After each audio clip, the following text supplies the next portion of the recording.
बीडच्या आष्टी तालुक्यामध्ये काल दुपारी आणि मध्यरात्री झालेल्या वादळी वाऱ्यासह पावसानं धुमाकूळ घातला। गारांच्या माऱ्यानं फळबागायतदार शेतकऱ्यांना फटका बसला।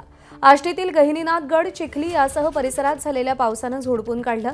पारंपरिक शेतीला पर्याय म्हणून चिखली गावातील दिनकर लाड यांनी केळीच्या आंतरपिकात पांढऱ्या जांभळाचं पीक घेतलं होतं।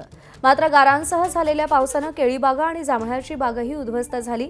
सध्या या जांभळाचा तोडा सुरू होता। बाजारात देखील याला चांगला दर मिळत होता। मात्र 24 तासात झालेल्या पावसानं केळी आणि जांभळाचं नुकसान झालंय। यातून आणखी जवळपास 2 लाखांचं उत्पन्न होणार होतं, परंतु त्यामुळे मोठं नुकसान झालेलं आहे। एबीपी माझा, उघडा डोळे बघा नीट।